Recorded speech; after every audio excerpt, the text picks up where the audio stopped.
Hello everyone, welcome to lesson 16 for BC Calculus.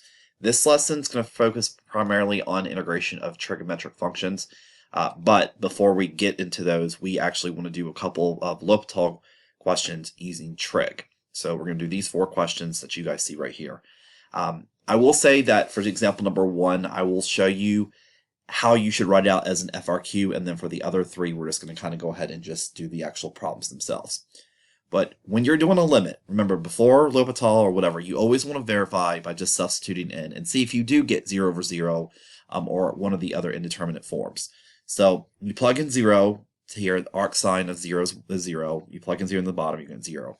So what you need to remember to do if this is an FRQ is to first say that the limit sx squared 0 of your numerator is equal to 0. And then you also need to acknowledge that the limit as x approaches 0 of your denominator is also equal to 0. Right, so we both have they're equal to 0.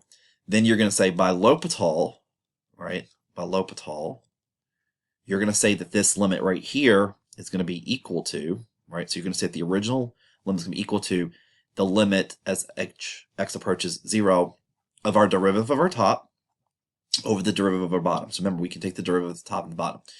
So the derivative of arc sine is going to be 1 over the square root of 1 minus x squared times the derivative of our theta, which in this case is just going to be, the theta is x, so the derivative is 1.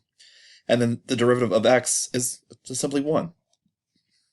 So now we have, if we rewrote this, we would have just 1 over the square root of 1 minus x squared. If we plug in 0, we're going to get 1 over the square root of 1, which is going to give you 1. So that's going to be how you would write it out if this were FRQ. You would say that the numerator is equal to 0, the limit of your denominator is equal to 0. You would say by L'Hopital, you write out the original function is equal to the derivative of the top and the bottom. If you were to have to substitute in again and get 0 over 0 or another indeterminate form, then you'd have to do it again. All right, so that's the first and last time I'm going to show you guys that work. So let's just actually solve the problems for the rest of these. So for number 2 right here, we have the limit as x approaches 0 of x cosecant x. Now our issue with this is that if we plug in 0 to our, because again, substitution is the first thing we do get 0 here, but then we get something that's undefined, right? The cosecant of 0 is undefined.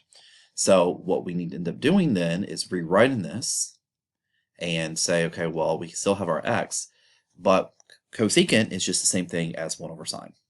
So you go ahead and rewrite our function as x over sine of x. And just like before, we're going to plug in 0. We're going to get 0 on the top. We're going to plug 0 in the bottom. We get 0, 0. We would technically write out our top limit is equal to 0 and our bottom is equal to 0.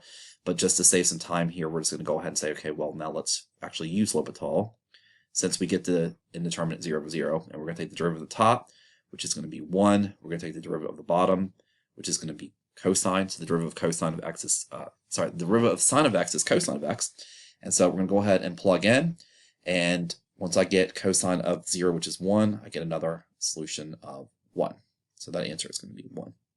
All right. Let us move on to question number 3. So one that's a little bit more crazy of a problem, but you'll hear it out here. Okay. So first thing we do is, again, we will plug in 0. So tangent of 0 is 0 minus 0 over 0. There's no shock that we're actually going to have to use L'Hopital. So let's go ahead and write the limit as x approaches 0. And I've actually already talked about, the derivative of the trig functions and the arc trig functions in previous videos. So I'm assuming that when we're doing that problem, and that's a horrible line, that you guys already know what these derivatives are. So the derivative of tangent is going to be secant squared x.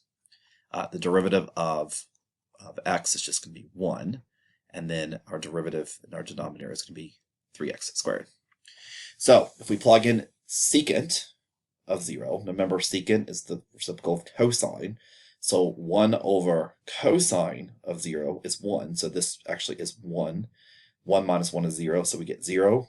We also get 0 in the bottom. So we're going to have to do it again. We're going to have to do this problem again. I like this question a lot because of the derivative of secant squared. The bottom is pretty easy. It's just going to be 6x. Guys, remember that secant squared, the derivative of this is we rewrite that like this. So we have to use the chain rule, right? We have to use the chain rule for this derivative. So we're going to have the 2, and we're going to leave secant alone. and then we're going to multiply. We're going to multiply by the derivative of secant, which is going to be secant tangent. Okay, so that's a good derivative for us to do that. And so just like before, we're going to go ahead and I'm going to just write up this nicer for us. And in the previous thing, if we go ahead and substitute in, we're going to get tangent of 0, right? Tangent of 0 is 0, so this whole thing is going to be 0. The bottom's going to be 0 as well, so we have yet again another time where we have to do L'Hopital, right? So we're going to have the 2 out, but we have to use the product rule here, all right? So that's really important for us to understand. So when we're taking the derivative of the top, we have to use the product rule. So I'll do the first, and I'm going to multiply by the derivative of the second. So the derivative of tangent is secant squared plus the second times the derivative of secant squared, which we've actually already talked about here, which is going to be 2 secant squared x tangent x. And this is all over the derivative of 6x, which is just going to be 6, not 6x. I don't need to write the x down again. 6. Now, again, ladies and gentlemen, we can say that this is going to be 0, because we do substitute in 0 here. We're going to get 0 for this whole term. So this whole term here goes away. We know we're not going to have to do it another time because our denominator is actually just 6. So we know that we have an answer for this problem now. This is going to be 0. Well, if we plug in secant, again, secant of 0 is 1. So 1 times 1 is 1 times 2 is going to be this. So our answer to this problem is actually going to be 1/3. It's going to be 1/3. So this is a really good example because we did a lot of good stuff. We found the derivative of a trig function squared. We used the product rule and all that fun stuff to get this answer of 1/3. Okay, so let's go ahead and do example number 4.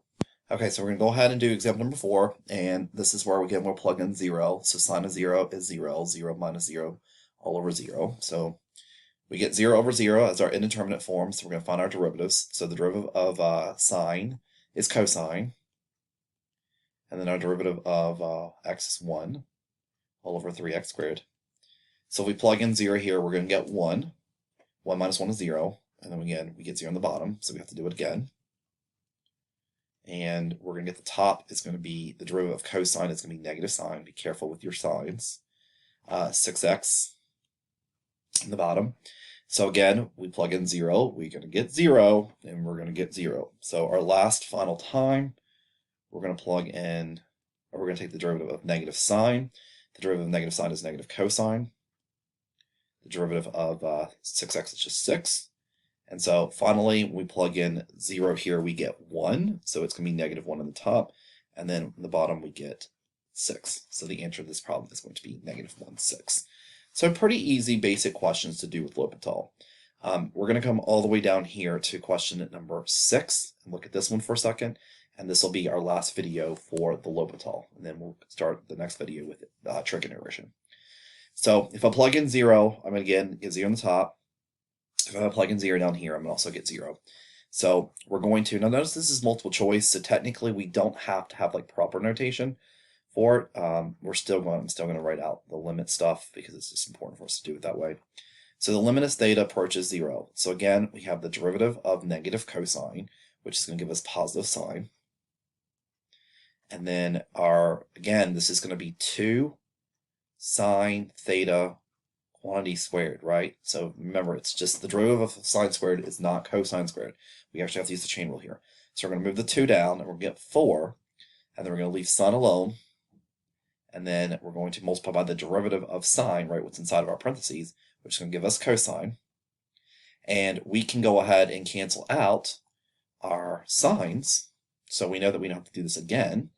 And so we're going to get, the top is just 1, and the bottom is just going to be 4 cosine, I don't know why I'm writing sine again, it's going to be 4 cosine of theta, and just like before, if we plug in 0 here, we're going to get 1 over 4. So this answer is going to be C.